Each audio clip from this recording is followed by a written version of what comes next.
Look at this. Look at the mummies, man. Dude, are those mummies? Egypt's on fire. I want people to realize, like, archaeology is like on fire right now. Like, Yeah. people I don't wonder realize what Egypt is. this isn't.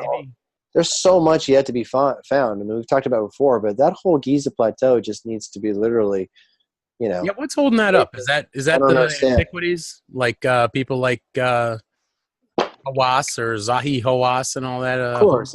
It's always politics. It's always politics.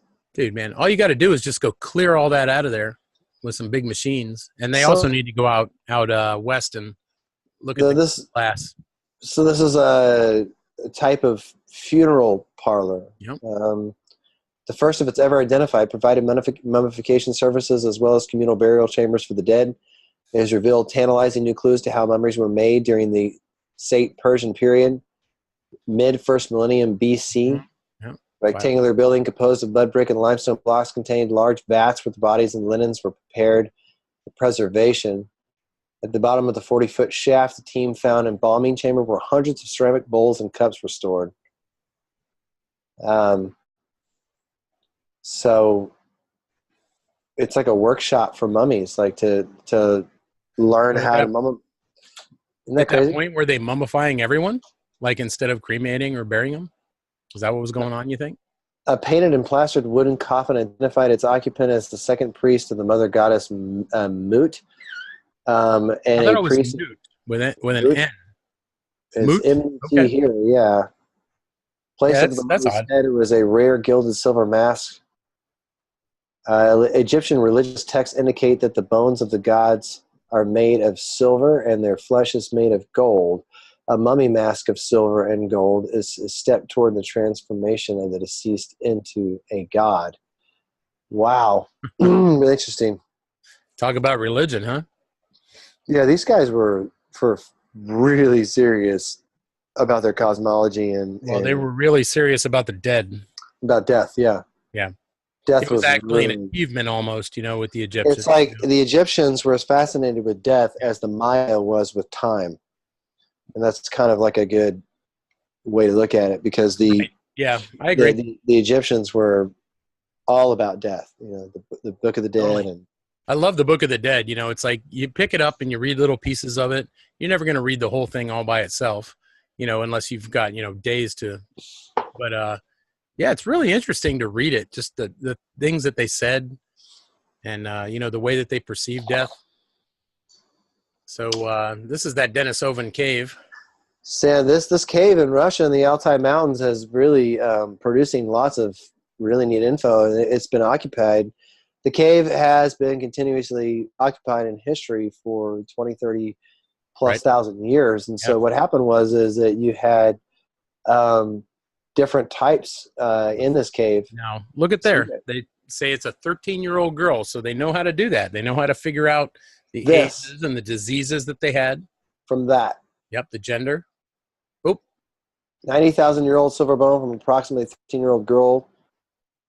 It's clear evidence of interbreeding between two distinct groups of early humans. So, 90,000 years dude, ago. that's almost a missing link, really, right there. This is, It I is. mean, this little tiny article, in 10 years from now, we might be thinking, oh, remember that little article? That was the Oh, missing yeah. link, This is definitely something that I'm trying to cover more on Well, not yeah, only Dennis just Ovens were, but made, who are the Neanderthals? Who are the Cro-Magnons? Right. Who are the Denisovans? And who are the Clovis? And look at it. She's half Neanderthal and half Denisovan. That's a missing link, dude, right there. I mean, that's crazy. yeah, even the guy said when I first saw the combined present day combined Neanderthalism and ancestry, I got worried. I made a mistake. Yeah. That it was like somehow two different bones. Where or he's something. from, too. Max Planck. You ever heard of that guy? Yeah. It was only after repeating the experiments several times and consistently seeing the same result, I convinced myself and my colleagues that this is real. This is mixed. That's a ancestry. major finding, man. So This is a this is major how finding. we all became who we were. And so, then that kind of brings the question of early Americans. Like we talk about the Clovis people and who these people were. Well, now we know that things are coming even Yeah, they didn't further back. they didn't define North American archaeology, but because of the fact that everything was just wiped clean by glaciers, cometary impacts, massive cataclysms. Um, Everything in North America seems like, oh, well, there wasn't anything there until 13,000 years ago. That's right. But that's because everything else was just macerated, or Right. just flattened. You look at the Carolina Bays, you got something that's a 4-acre lake is formed by a chunk of ice that was blown out of a glacier. Yeah. Dude, how big was that piece of ice that hit and made that? And how many people did it kill? How many villages did it flatten? And then the subsequent, you know, climatological events that went on after that just wiped everything clean. So yeah, they're like, oh, Yeah. Clovis was the So first. Clovis first. Sorry, guys, don't go for it. no, it's not. Now they're saying that a new discovery from this Galt site in central Texas Mhm. offers robust evidence not only for much earlier peopling in the Americas, but also Oh, yeah. previously unknown tool tradition. So this is crazy. They're talking about 20,000 Poverty years Point, ago. Louisiana. Have you ever seen? 7,000 years older than Clovis. Mm-hmm.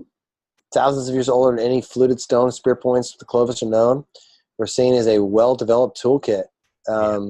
People adapted the environment. So look at that. I mean, Yeah, those are obvious tools. Yeah. And, we yeah. find those here, even in Florida, where I'm from.